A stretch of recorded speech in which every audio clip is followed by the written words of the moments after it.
Alors, ce matin, vous savez, tout le mois d'août, nous avons parlé de la foi.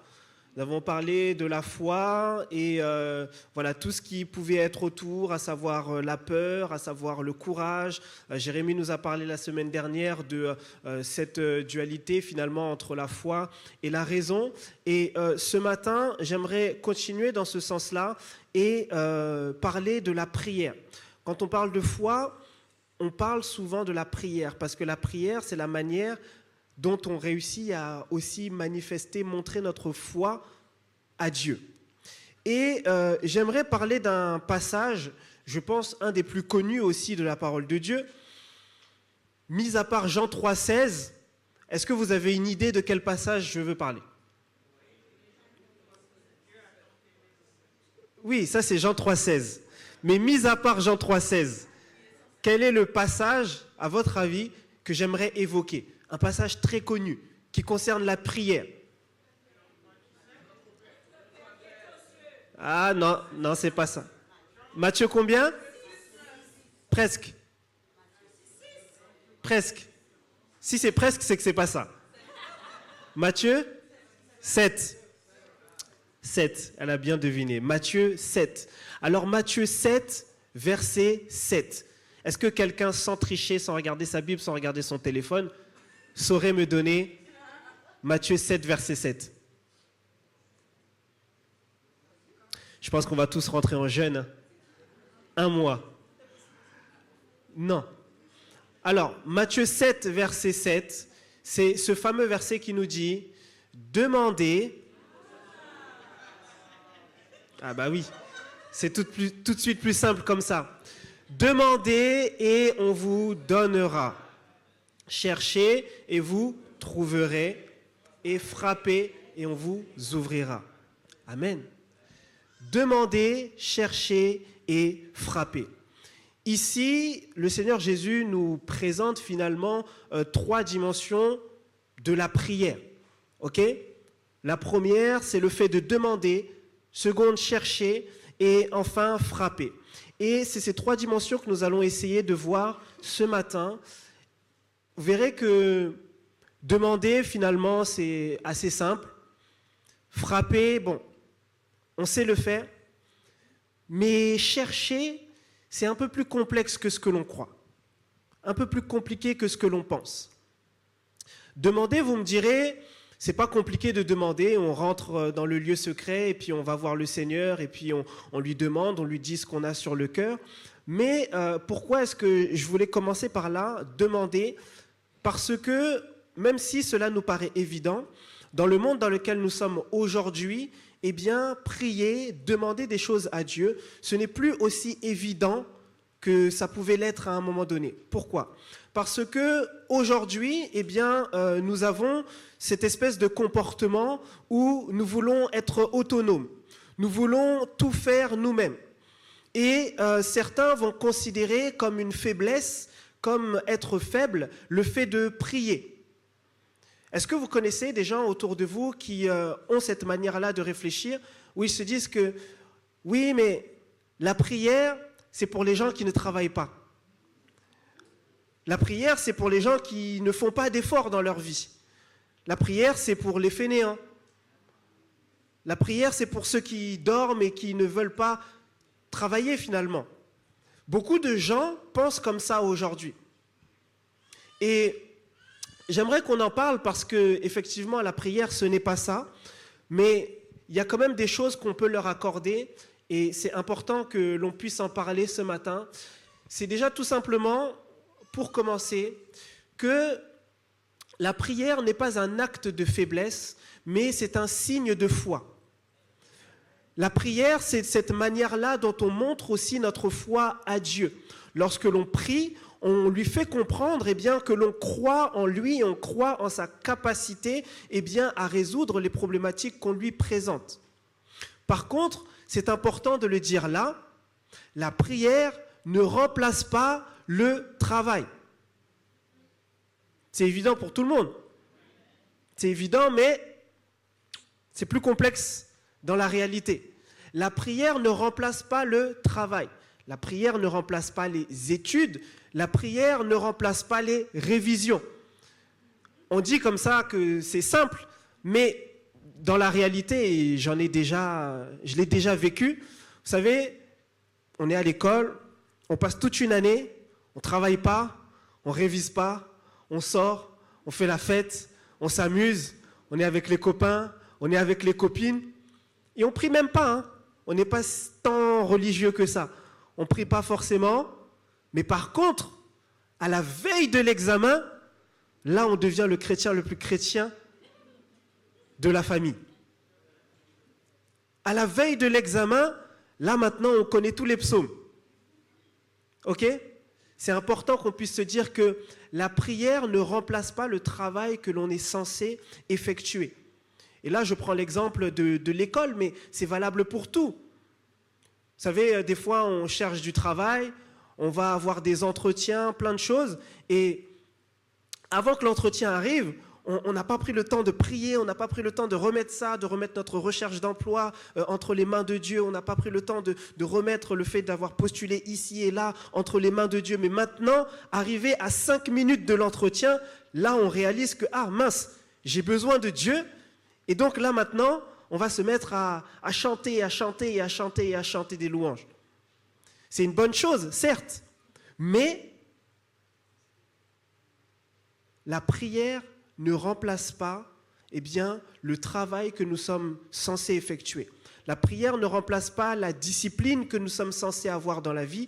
La prière ne remplace pas toutes ces choses-là. La parole de Dieu nous dira même, elle nous met en garde finalement contre les personnes qui ne veulent pas travailler. Elle nous dit que, elle nous dit que la pauvreté guette celui qui aime dormir. Vous connaissez ce proverbe ? La pauvreté guette celui qui aime dormir. Est-ce que Dieu ici nous dit que ce n'est pas bien de dormir? Non. C'est lui-même qui a créé le repos et qui nous demande de nous reposer. Mais ici, on parle de plus que de dormir, on parle de celui qui est fainéant. On parle de celui qui est fainéant, celui qui veut se servir de la prière justement comme un moyen de remplacer le travail qu'il est censé effectuer. Et ici, on le dit bien, la prière n'est pas une solution à la fainéantise. Notre Dieu, n'est pas un Dieu fainéant. Notre Dieu est un Dieu de discipline. Notre Dieu est un Dieu de travail. Il y a quelqu'un qui disait, moi, je travaille comme si Dieu n'existait pas et je prie comme si je ne travaillais pas. Ok ? Le travail et la prière ne sont pas deux choses opposées. Ce n'est pas parce que l'on prie que l'on doit fournir moins d'efforts que les autres. Au contraire, parce que l'on prie, on doit fournir plus d'efforts que les autres parce qu'on sait que Dieu est de notre côté et que par conséquent, il va faire porter du fruit au travail que l'on est en train de poser.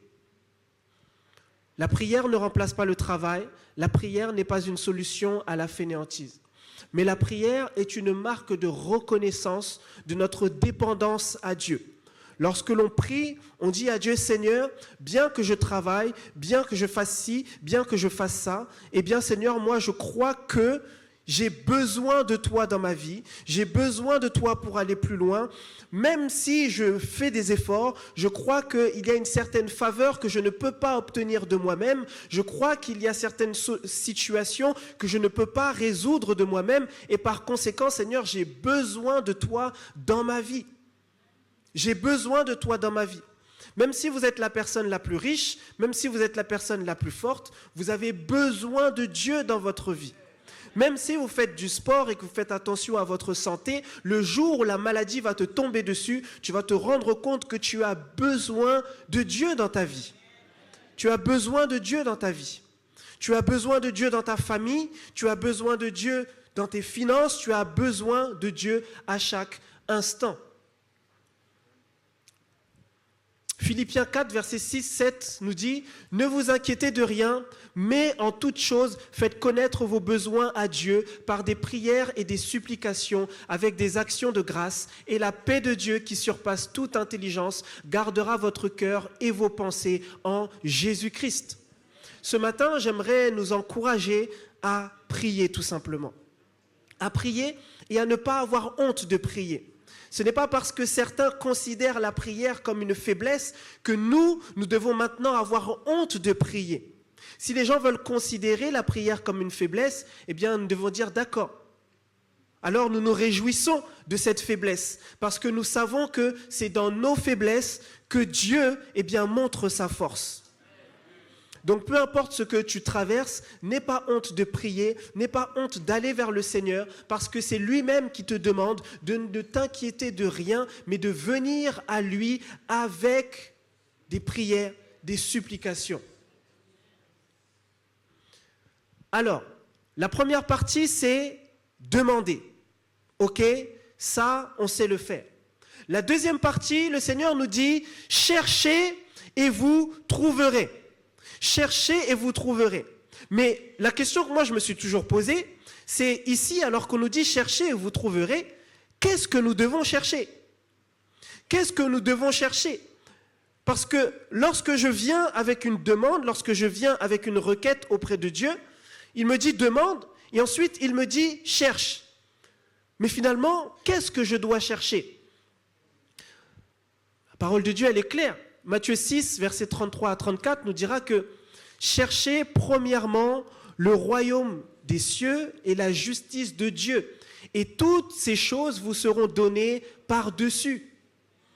Ne vous inquiétez donc pas du lendemain, car le lendemain aura soin de lui-même. À chaque jour suffit sa peine.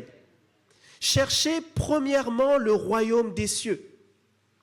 Alors qu'on demande des choses à Dieu, lui, il nous dit, cherche d'abord mon royaume. Cherche d'abord mon royaume et tout ce que tu demandes là, tout cela te sera donné après. On verra ça après. Mais commence par chercher mon royaume. Pourquoi est-ce que Dieu nous demande de commencer par chercher? Parce que vous voyez, lorsque l'on cherche, eh bien, on comprend quelle est la volonté de Dieu. Ok? Ici, on ne comprend pas ce qui est en train de se passer. Mais par contre, lorsque l'on cherche, on finit par comprendre quelle est la volonté de Dieu.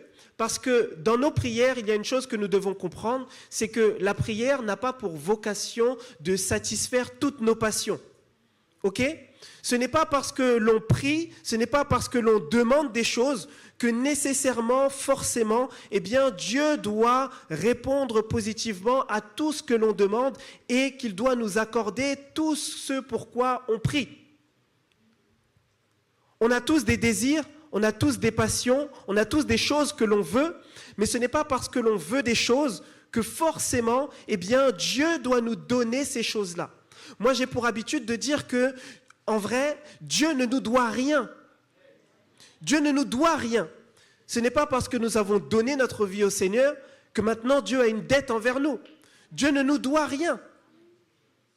C'est pour ça que, eh bien, il ne se presse pas forcément de nous donner tout ce que nous demandons.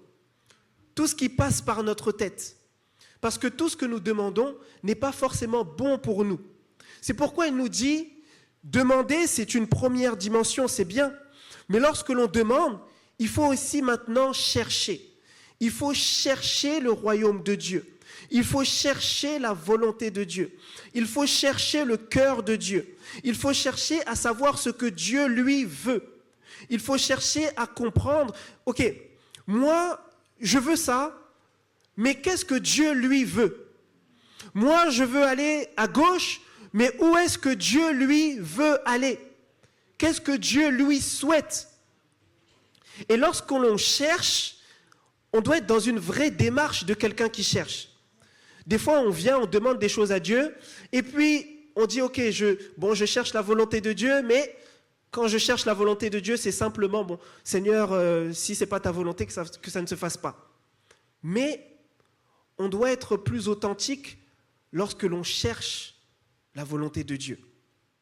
Parce que, vous savez, dans la vie de tous les jours, lorsqu'on cherche quelque chose, et quelque chose qui est précieux à nos yeux, on met des efforts pour le trouver. Quelqu'un a déjà perdu ses clés? Ses clés de maison ou ses clés de voiture? savez, quand on perd quelque chose de précieux comme ça, on se met à le rechercher, on le cherche vraiment. On ne se dit pas juste, on s'arrête là et puis, bon, Seigneur, permets que je retrouve mes clés et puis après, on attend que les clés nous tombent dessus. Non, on cherche les clés, on court partout, on réfléchit, on se dit, ok, je vais retracer le chemin que j'ai fait. Si j'ai commencé ma journée à la gare, je retourne à la gare et pas à pas, je regarde partout où est-ce que j'ai pu poser mes clés, qu'est-ce que j'ai fait, qu'est-ce que je n'ai pas fait. Ok ? On est dans une vraie démarche active. Pourquoi je dis ça ? Parce que lorsqu'on cherche la volonté de Dieu aussi, on ne doit pas être hypocrite, on doit être vrai. C'est-à-dire qu'on doit vraiment chercher la volonté de Dieu. Ok ? On doit être dans une démarche où on se dit, Seigneur, s'il faut prier, je vais prier. S'il faut jeûner, je vais jeûner. S'il faut peut-être demander conseil à quelqu'un, je vais demander conseil à quelqu'un. Mais je vais être dans une vraie démarche pour chercher ta volonté, Seigneur. Ok ? Parfois, juste se présenter dans la prière et dire, Seigneur, quelle est ta volonté ? Et plus jamais parler de ça, c'est pas forcément chercher. Ok ? C'est pas forcément chercher. Et c'est la raison pour laquelle des fois on se retrouve dans des situations compliquées parce que on demande, c'est vrai, mais on ne cherche pas la volonté de Dieu. Et je donne un exemple tout simple. On rencontre quelqu'un et avant de chercher la volonté de Dieu, nous, on avance d'abord avec la personne. On avance avec la personne. Mais quand maintenant c'est gâté, quand maintenant ça ne fonctionne pas, quand maintenant il y a un problème, là maintenant on retourne chercher la volonté de Dieu. Dieu va nous dire quelle est sa volonté. Mais c'est déjà gâté. Vous comprenez ? Il y a déjà une problématique qui est là. On s'est déjà engagé dans une relation avec la personne. Il y a déjà des liens, il y a déjà des sentiments qui sont là. Donc derrière, ça va demander d'autres efforts, un autre courage. Des fois, on se met dans des situations et ensuite on dit à Dieu de nous sortir de ces situations-là. Mais le Seigneur aimerait nous dire, mais qui t'a envoyé là-dedans finalement ? Qui t'a envoyé là-dedans finalement ? Si tu m'avais consulté avant, eh bien tu ne serais pas arrivé jusque-là. Si tu avais pris le temps de chercher premièrement d'abord moi, ma volonté, tu ne serais pas arrivé jusque-là. Si tu avais pris le temps juste de me demander si effectivement cette opportunité, elle était bonne pour toi ou non, mais je t'aurais tout de suite dit que non. Mais là, tu es rentré dedans. Tu as mis tes économies dedans. Tu as fini de mettre ton cœur dedans. Tu es saccagé, tu es traumatisé. Et là maintenant, tu me demandes de t'aider. Je vais t'aider, mais la prochaine fois, sois plus sage. Cherche d'abord le royaume des cieux. Et tout te sera donné derrière.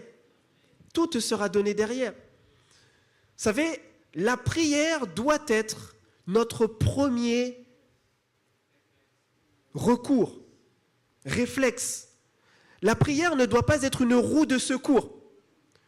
La prière ne doit pas être quelque chose que l'on dégaine simplement quand ça va mal.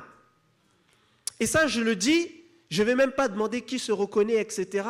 Chaque être humain est comme ça. Tous. Tous, on est comme ça. Il n'y a qu'à regarder notre vie de prière. Quand on est le plus actif dans la prière, c'est quand il y a un problème. C'est quand il y a un problème. C'est quand les situations sont déjà chaos. Là, on est le plus actif dans la prière parce qu'on a besoin que Dieu nous délivre de ces situations-là. Mais la semaine dernière, justement, on parlait de foi, on parlait de raison. Et le Seigneur, au-delà de la prière, il veut aussi nous enseigner la sagesse. C'est notre Dieu, ce n'est pas juste un Dieu qui résout des problèmes. C'est un Dieu qui nous donne aussi de la sagesse. Si aujourd'hui tu te retrouves dans une situation particulière, Dieu ne veut pas juste te sortir de cette situation-là. Il veut également te donner la sagesse pour ne plus retomber dans ce genre de situation. Parce que si toujours tu fonces dans un mur, tu te cognes, tu dis « aïe, j'ai mal ». Tu refonces dans le mur, tu te cognes, tu dis « aïe, j'ai mal ». Mais à la fin, au bout de la 5e, de la 10e fois, c'est plus un accident, c'est un choix. Vous êtes d'accord avec moi? C'est la raison pour laquelle nous devons laisser Dieu nous donner de la sagesse dans notre vie. Nous devons regarder à ces choses qui dans notre vie sont comme des cycles. Ok? Il y a des choses, des fois on se dit, mais pourquoi ça m'arrive toujours à moi? Pourquoi est-ce que je tombe toujours dans cette même situation-là? Pourquoi est-ce que je me retrouve toujours dans cette posture? Depuis que je suis petit, c'est toujours moi qui me retrouve comme ça. Eh bien, on doit prendre le temps de prier, de chercher la face de Dieu et de demander à Dieu la sagesse. Parce que, vous savez comme on dit, les mêmes actions emmènent toujours au même résultat. Ça veut dire qu'à un moment donné, si tu finis toujours par te retrouver à un endroit spécifique, c'est qu'à un moment donné, tu prends toujours le même chemin qui te mène toujours au même endroit. Et le Seigneur ne veut pas juste, à chaque fois que tu te retrouves là, te sortir de là et te dire « Yes, je t'ai sauvé, allez, tu m'appelles la prochaine fois que tu reviens là. » Non. Le Seigneur veut également te donner la sagesse de comprendre que, mince, tu te retrouves là parce que tu empruntes toujours ce chemin-là et moi, je ne veux pas que tu puisses emprunter ce chemin-là. Tu te retrouves toujours à cet endroit-là parce que tu continues à fréquenter toujours les mêmes personnes et moi, je ne veux pas que tu fréquentes ce genre de personnes. Tu te retrouves toujours là parce que tu as tel caractère. Et moi, je veux changer ce caractère-là à l'intérieur de toi. Je donne un exemple tout simple. Tu travailles, tu as fait, je ne sais pas, peut-être 10 travails différents dans ta vie, 10 entreprises différentes dans ta vie, mais dans les 10 entreprises où tu es allé, dans les 10 entreprises, il n'y a jamais personne qui t'aime. Jamais personne qui t'aime. Jamais personne qui veut manger avec toi le midi, jamais personne qui... Et tu te dis toujours, mais... Oh non, mais tout le monde est contre moi, tout le temps, il y a un problème, le diable m'attaque, le diable me fait ci, le diable me fait ça. J'ai vu une vidéo, je crois que c'était même hier ou avant-hier, j'ai vu une vidéo qui m'a fait rire. C'était quelqu'un, avec un filtre de diable justement, et qui se faisait passer pour le diable. Et il disait, oui, mais vous êtes toujours là à dire, oui, le diable m'a fait ci, le diable m'a fait ça. Il dit, mais non, mais pas du tout. Ce n'est pas moi, je n'ai rien fait, laissez-moi tranquille. Et il y a certaines situations dans nos vies, c'est vrai. Nous sommes les seuls responsables de ce qui se passe. Des fois, quand tu regardes bien, quand tu prends un peu de recul, tu te rends compte que, mais à chaque fois que tu arrives quelque part, dans un nouveau travail, tu es hautain avec les gens. C'est toi qui es le premier à être méchant avec les gens. C'est toi qui es désagréable avec tout le monde. Les gens, quand tu arrives, ils font l'effort de venir vers toi. Toi, tu regardes tout le monde de haut comme ça. Non, non, non, non, non. Après, au bout de 4 mois, 5 mois, tu t'étonnes que, ouais, mais moi, les gens, ils ne veulent pas me parler. Ouais, mais c'est parce que je suis un enfant de... Non. Non, c'est juste parce que tu as un sale caractère. En vrai. Et des fois, on se dit, oh, je suis dans un combat spirituel parce qu'au travail, je suis dans un combat. Non, tu n'es pas dans un combat. Le seul combat dans lequel tu es, c'est un combat contre toi-même. Et le Seigneur veut te donner de la sagesse pour comprendre que, en fait, la lutte, c'est pas contre tes collègues. La lutte, c'est contre ce caractère que tu as à l'intérieur de toi, dont Dieu veut te débarrasser, mais tu es tellement focus sur un autre combat, en fait, que tu ne réalises pas que c'est ce combat-là que Dieu veut mener avec toi. La prière n'a pas pour vocation à remplacer les efforts que nous devons faire. Si tu as un sale caractère avec tes frères, avec tes sœurs, avec tes parents, avec ta famille, tu peux prier matin, midi, soir, monter, descendre. Mais le Seigneur ne va pas restaurer ta relation avec ton frère alors que tous les jours, tu passes ton temps à insulter ton frère. Vous comprenez ? Il ne faut pas être plus spirituel que Dieu lui-même. Il te dit, si tu as un problème avec ton frère, laisse là ton offrande, va déjà régler ton problème. Il dit, laisse là ton offrande, va, avant de faire le spirituel, moi je prie, moi je vais à l'église, va déjà régler ton problème et après reviens prier. Parce que ma volonté, ce n'est pas que tu pries, mais ma volonté, c'est que tu comprennes justement quelle est ma volonté. Et ma volonté, ce n'est pas que tu sois juste spirituel pour être spirituel, mais ma volonté, c'est que tu sois spirituel pour te réconcilier avec ton frère. Amen. La prière n'a pas pour vocation de satisfaire toutes nos passions.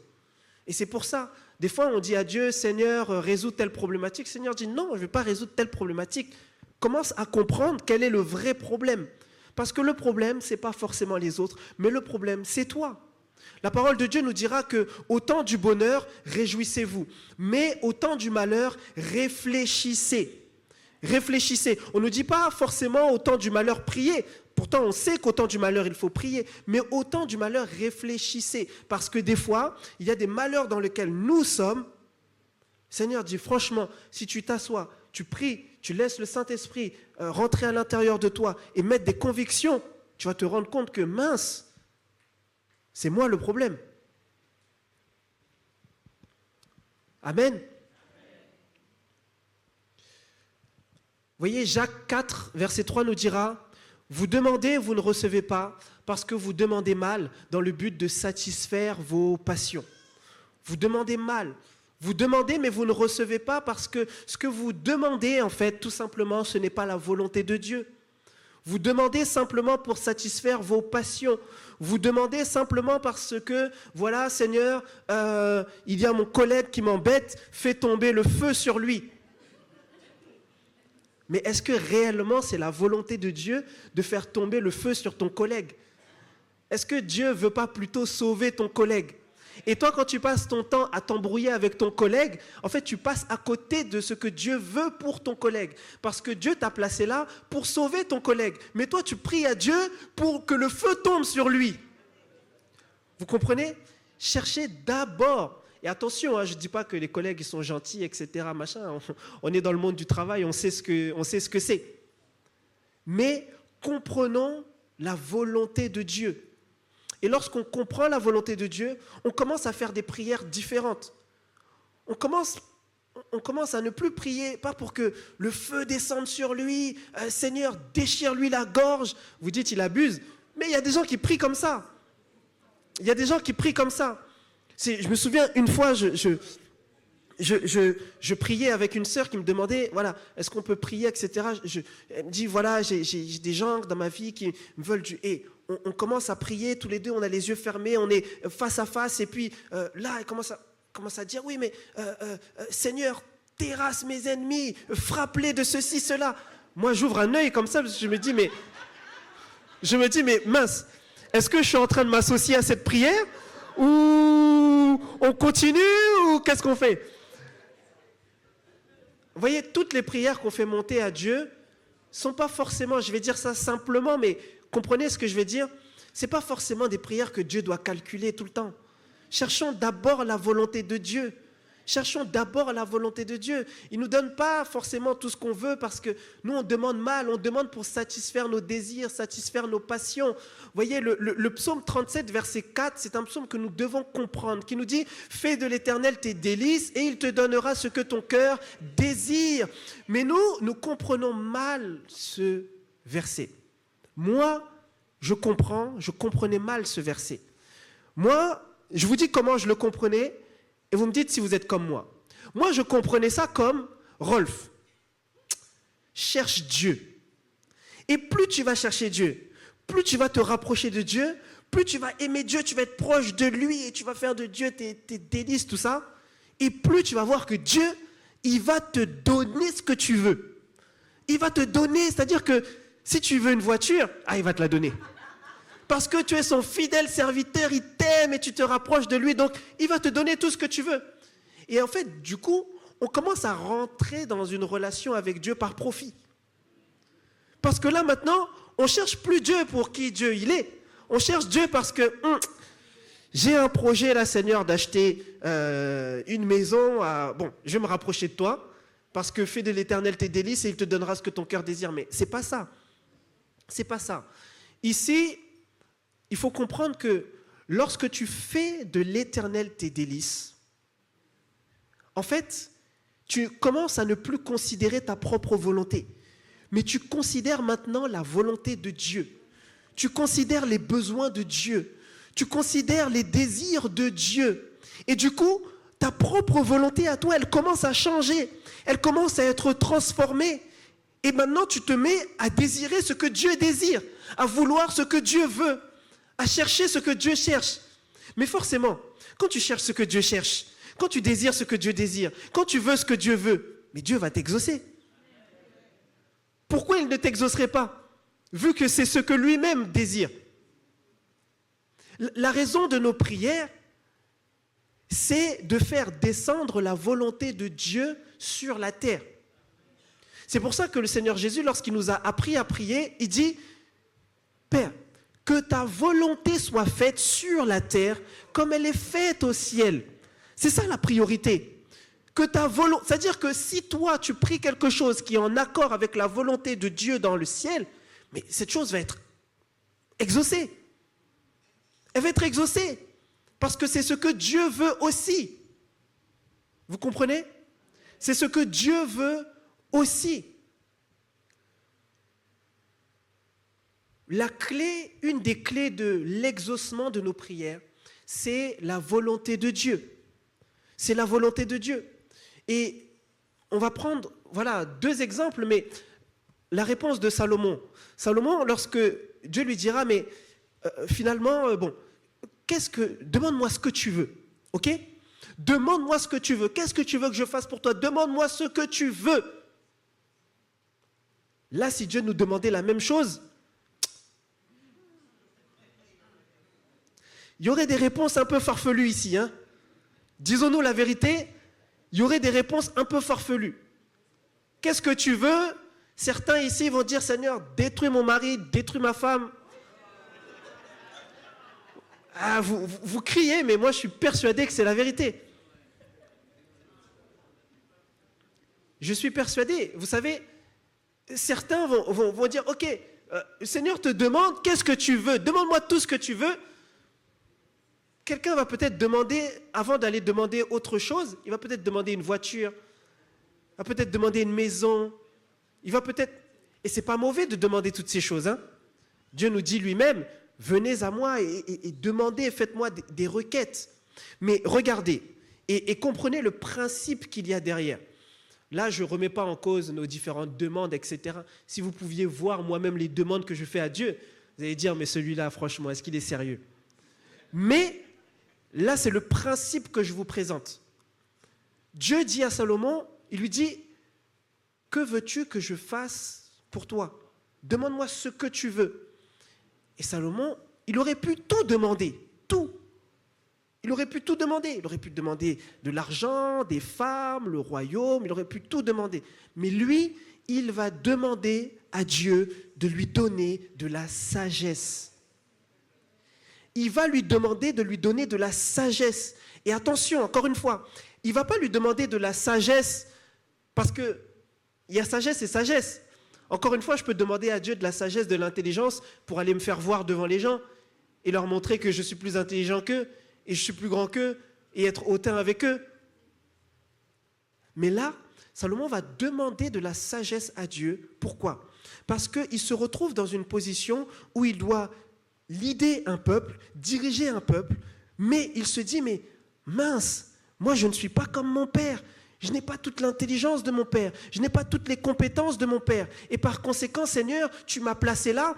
Mais si tu ne me donnes pas plus de sagesse, si tu ne me donnes pas plus d'intelligence, je ne serai pas capable de réaliser la mission que tu m'as confiée. Donc il va demander de la sagesse à Dieu pour pouvoir réaliser la volonté de Dieu.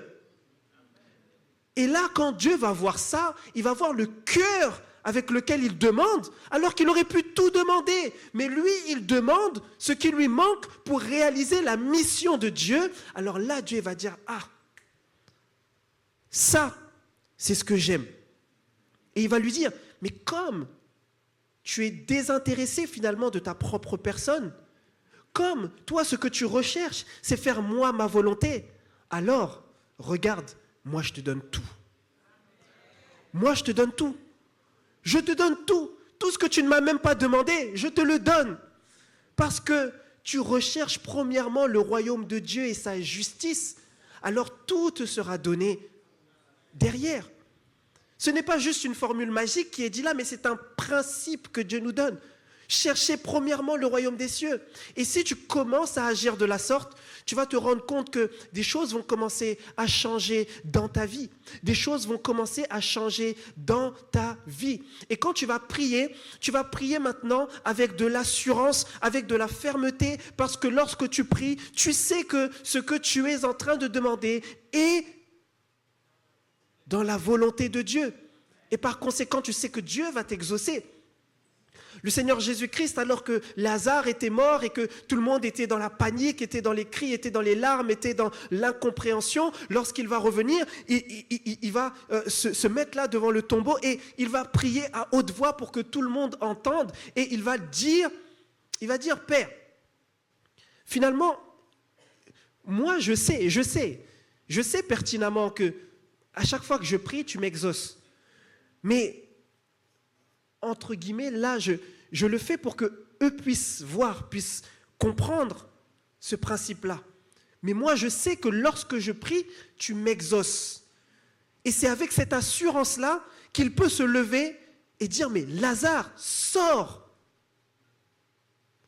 Parce qu'il a cette conviction, il maîtrise ce principe, il sait que si une chose est la volonté de Dieu, alors elle va s'accomplir. Elle va s'accomplir. C'est pour ça qu'on nous dit que c'est important de connaître la parole de Dieu.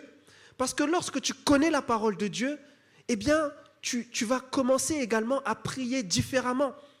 Tu vas commencer à prier en accord avec la parole de Dieu. Parce que le Seigneur dit dans sa parole qu'il n'y a aucune parole qui sort de sa bouche et qui retourne à lui sans produire d'effet. Alors Seigneur, parce que tu as dit, sur ta parole, Seigneur, voici ce que je te demande. Une des clés de l'exaucement de nos prières, c'est la volonté de Dieu. Demandez, cherchez et frappez, et on vous ouvrira. Frapper nous parle de persévérance. Nous parle de persévérance. Je demande une chose, derrière je cherche, je me rends compte peut-être, c'est la volonté de Dieu, c'est pas la volonté de Dieu, je laisse, je change, j'adapte. Mais maintenant que je suis certain que c'est la volonté de Dieu, malgré que ce soit la volonté de Dieu, ce n'est pas parce que c'est la volonté de Dieu que ça va arriver comme ça. Ce n'est pas parce que c'est la volonté de Dieu que ça va arriver du jour au lendemain. Ce n'est pas parce que c'est la volonté de Dieu que ça va être automatique. Et c'est la raison pour laquelle le Seigneur veut nous amener à cette troisième dimension où il nous dit frappez. Commencez maintenant à frapper. Commencez maintenant à chercher à vous emparer du royaume. Parce qu'il faut persévérer. Il faut persévérer. La parole de Dieu nous dira persévérez dans la prière et veuillez-y avec action de grâce. Il faut persévérer. Parce que, voyez-vous, nous devons nous accrocher. Parce que le diable ne peut pas empêcher Dieu de nous envoyer une bénédiction. Mais par contre, ce que le diable peut faire, c'est nous empêcher, nous, de recevoir la bénédiction. Et là, on n'a pas le temps de faire ça ce matin, mais je renvoie tout le monde vers le livre de Daniel, Daniel 10, il me semble. Vous lisez, vous allez comprendre un peu ce principe-là, mais le diable ne peut pas empêcher Dieu d'envoyer sa bénédiction. Ce que Dieu envoie, la réponse que Dieu a envoyée à ta prière, si Dieu l'a envoyée, elle est partie. Maintenant, là où le diable s'agite, c'est qu'il cherche à t'empêcher de recevoir maintenant cette réponse, de recevoir cette bénédiction. Et par là, il essaye de te distraire, il essaye de te faire oublier la foi, il essaye de te perdre dans les soucis inutiles, parce qu'il sait. Regardez, vous n'avez pas remarqué, souvent, essayez un peu de repenser à toutes les fois où il s'est passé des grosses choses, des grosses problématiques dans votre vie. Moi, j'ai fait ça à un moment donné, et je me suis posé, j'ai repensé vraiment à toutes les fois où je me suis senti mais vraiment oppressé, vraiment. Et en fait, j'ai réalisé que à chaque fois, quelque chose était en train d'arriver. Quelque chose était en train de se passer. À chaque fois, c'est au moment où je cherche à grandir, par exemple, avec Dieu, c'est à ce moment-là où, comme par hasard, les problèmes arrivent. À chaque fois où je cherche à être discipliné avec le Seigneur, c'est à ce moment-là où la distraction arrive. Parce que le diable a ses stratégies. Et nous devons comprendre ça. Et nous devons comprendre que lorsque, il essaye de mettre sa main sur nous, nous devons comprendre qu'il y a également quelque chose d'autre qui arrive pour nous. Et c'est la raison pour laquelle nous devons nous accrocher et nous devons persévérer justement dans la prière pour pouvoir recevoir cette bénédiction que Dieu nous envoie. Amen. Je vais demander aux musiciens s'ils peuvent revenir. Ce matin, je voulais nous encourager là-dessus. Nous encourager au niveau de la prière. Nous connaissons tous la prière, nous prions tous, mais ce que j'aimerais nous laisser ce matin, c'est de nous dire qu'avec Dieu, il y a des principes. Ok ? Il y a des principes qui sont là. Et lorsque l'on connaît ces principes, et lorsque l'on vit avec ces principes-là, le Seigneur nous fait avancer.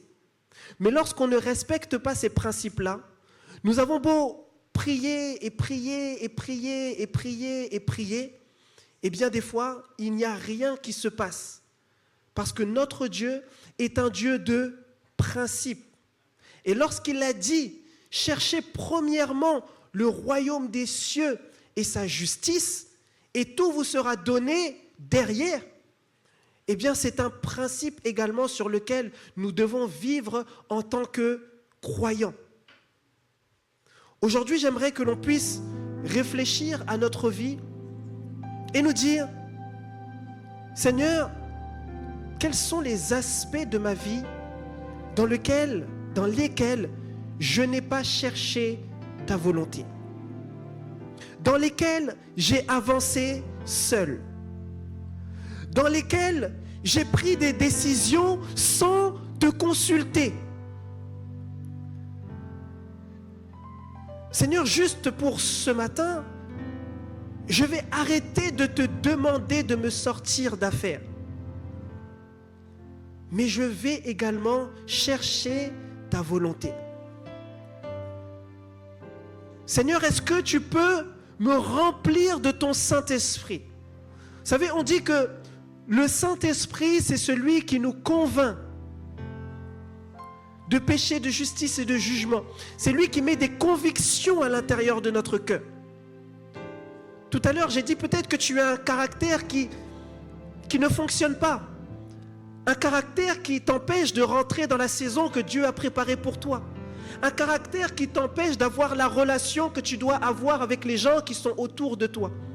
Et peut-être que tu as la bonne volonté, mais en vrai de vrai, tu ne te rends pas compte de ce qui ne fonctionne pas. Mais si tu pries et tu dis à Dieu, Seigneur, mets le doigt dans ma vie sur ce qui ne va pas. Montre-moi, Seigneur, ce qui ne correspond pas à ce que tu veux. Tu vois mes manières d'agir, mes manières de me comporter, Seigneur, révèle-moi ce qui n'est pas bon en moi. Parce que, Seigneur, ma volonté, ce n'est pas juste de sortir de cette situation. Mais ma volonté, Seigneur, c'est que ta volonté soit faite. Amen. Est-ce que nous pouvons nous tenir debout dans la présence de Dieu?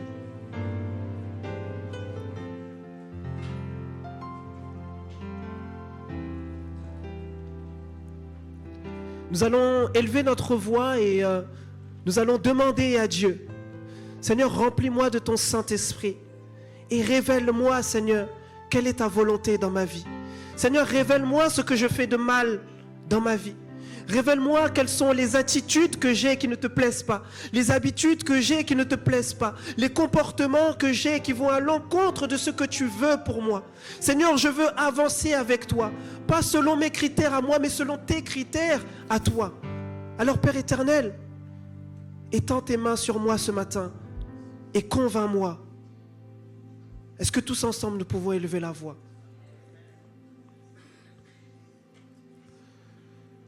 Père éternel, ce matin, nous avons besoin de toi. Nous avons besoin de toi dans nos vies. Seigneur, nous venons reconnaître, Seigneur, que sans toi, Seigneur, nous ne sommes rien. Sans toi, Seigneur, nous ne pouvons rien. Nous venons, Seigneur, mon Dieu, reconnaître que nous avons besoin de toi à chaque instant.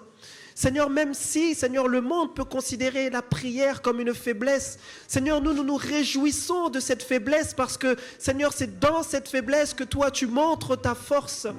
Et Seigneur, nous voulons reconnaître qu'effectivement, Seigneur, nous sommes faibles parfois dans nos comportements.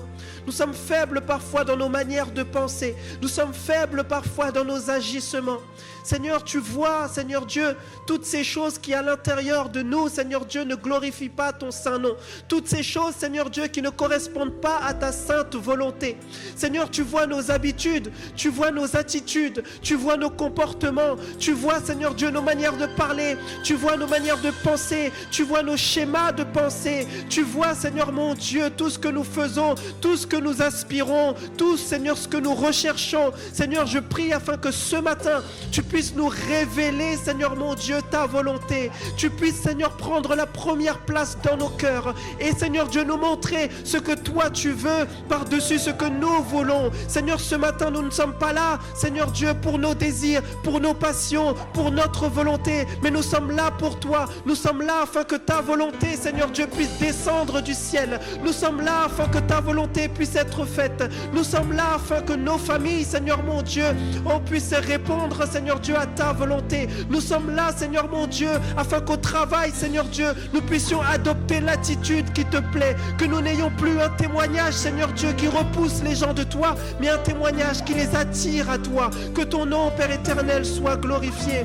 Merci, Seigneur Jésus, parce que tu nous apprends à demander, tu nous apprends à chercher et tu nous apprends à frapper. Merci pour la persévérance que tu mets dans notre cœur et la force que tu nous donnes de persévérer, Seigneur Jésus. Même si aujourd'hui nous ne voyons pas, Seigneur Dieu, les fruits, Seigneur mon Dieu, de ce que tu fais, mais donne-nous de persévérer afin que nous puissions voir ces choses dans le nom de Jésus-Christ. Merci de nous avoir suivis. Si tu as apprécié être avec nous, n'oublie pas de liker et de partager sur les réseaux. Nous proposons chaque dimanche 2 célébrations. Viens nous rejoindre, nous serons heureux de t'accueillir. À la Pépinière, tous les âges sont représentés. Viens booster ta foi au contact de ta génération. Besoin d'un rendez-vous? Nos pasteurs se tiennent à ta disposition. N'hésite pas à les contacter. Si tu as des questions sur la foi ou sur la Bible, tu peux en discuter avec notre équipe pastorale. Inscris-toi dès maintenant. Tu peux suivre nos prédications, posts et actualités sur les réseaux. N'oublie pas de visiter notre site internet. Tu veux t'intégrer et nous connaître un peu plus?